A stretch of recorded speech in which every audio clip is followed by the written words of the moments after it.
Hi, all. This is Zaida Velgara from Becoming I Am, here to give you a random message, whatever comes through. I have to say, I was going to use these cards, but now I'm actually feeling I'm going to be using my demon cards to give you a general message before we do some tarot on this. Just because, oh my gosh, what is going on with people? I have to say that I did in my weekly write up. That I send out in my newsletter at my website. So if you're interested in doing that, check out the website. You can subscribe for free to and you get a newsletter with the weekly astrology. But you'll see them also in the videos. These next couple of days have been very emotionally charged, and I have been noticing that a lot of people are extremely reactive. So keep that in mind. I would do a lot of spiritual shielding for myself because of it. But because of that, let's do the demon cards. I think it's because we're about to hit the end of this energetic windfall. I was looking at the astrology and preparing things for next week, and it's so much better. So just keep that in mind, okay? Let's see what's going on. What do we have to tell my collective? What do they have to look out for?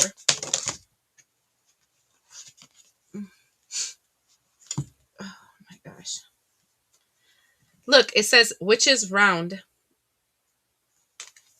Oh, I forgot to flip the camera over. It's in whatever. It says the richest round is a ritual dance that often involves leaping, swirling, spinning wildly around the fire.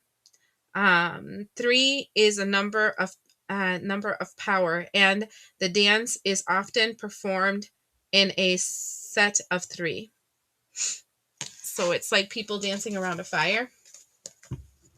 Let's find out why that's what that means when it comes out. This one's interesting. I do feel like, I don't know. Here it says focus on celebration and performance. Creative routines will follow professionals.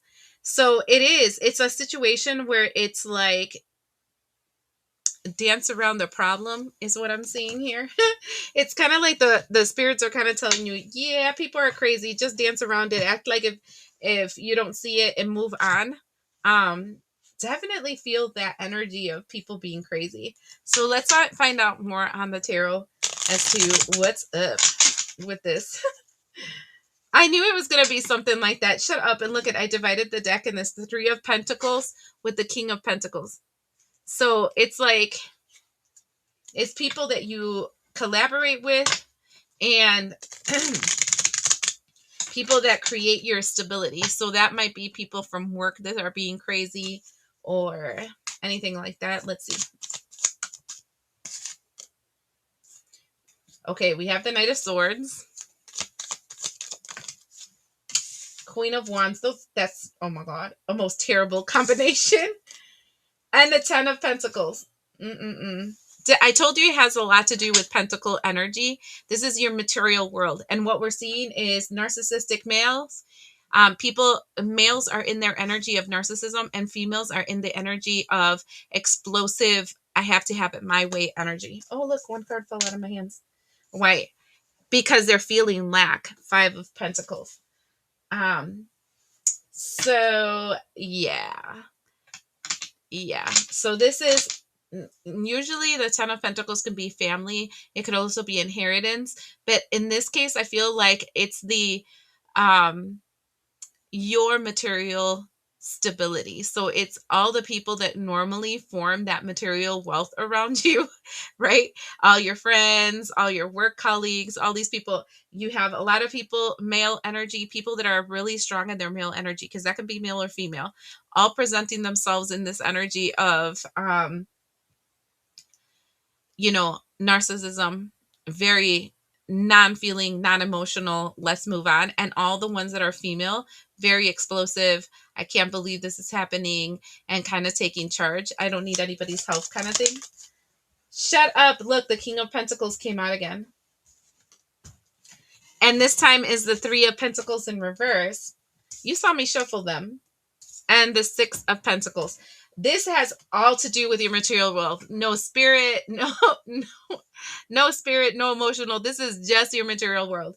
I feel like you're in this energy of the King of Pentacles. I feel like that's your energy. Kind of like stable, grounded. I'm happy where I'm at. I'm stable where I'm at. And I'm not going to go mess with you, because the Three of Pentacles in reverse is kind of like, yeah, no, I don't F with you.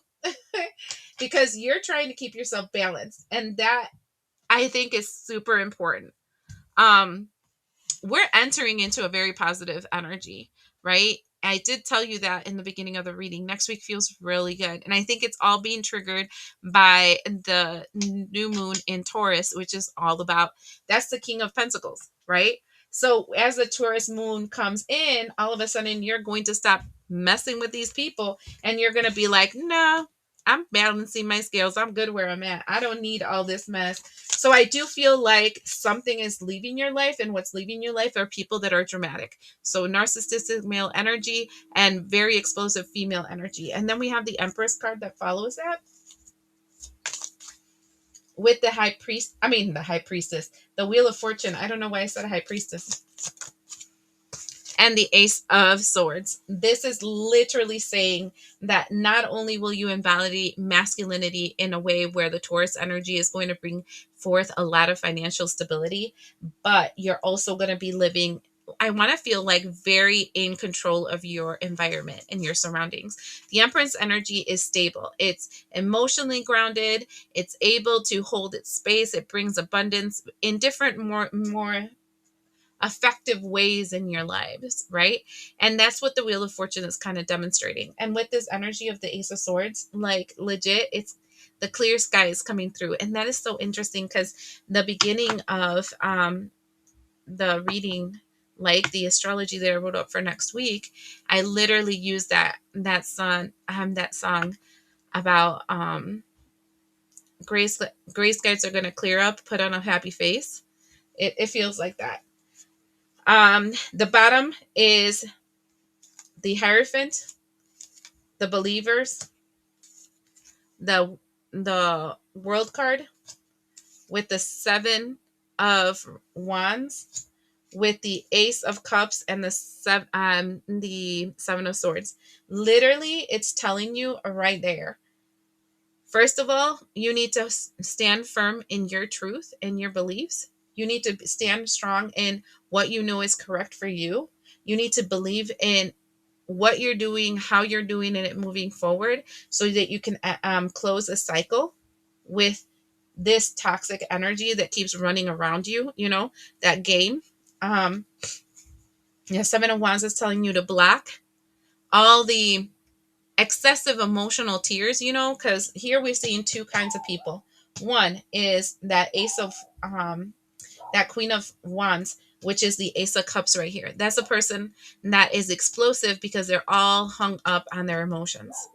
And then the second one is the King of Swords, which is showing up here as the Seven of Swords, just lying, stealing, cheating, and wanting their way. So I'm seeing that you're in a path of victory. What you do have to do, though, is make sure that you don't open the door to people that you shouldn't open the door to, because there is still the potential, like I said this this is part of the reading of next week. This feels like, hey, this is what's happening next week, so keep your wits about you. I'm feeling like next week is going to be super good. And because it's going to be super good, they're kind of warning you, like, we pushed out certain people from your life. We've moved you in a certain direction. We've gotten all kinds of out of our ways so that we can close these chapters that no longer serve you. Don't open them again. Just don't. It's not worth it. And so I would say just don't open them, because, like, there are going to be people dancing around you with this witch's round. Right? At least 3 people. They showed up, at least 3 people here. At least 3 people showing up. And that's the 3 of Pentacles that kept showing up. Are going to be showing up and doing rounds around you, trying to make you join their little circus. Right? And all you have to be is like, not my circus, not my monkeys. I'm not interested, and I'm not opening the door to this, because you're in the energy of expansion. So get ready. I hope this helps.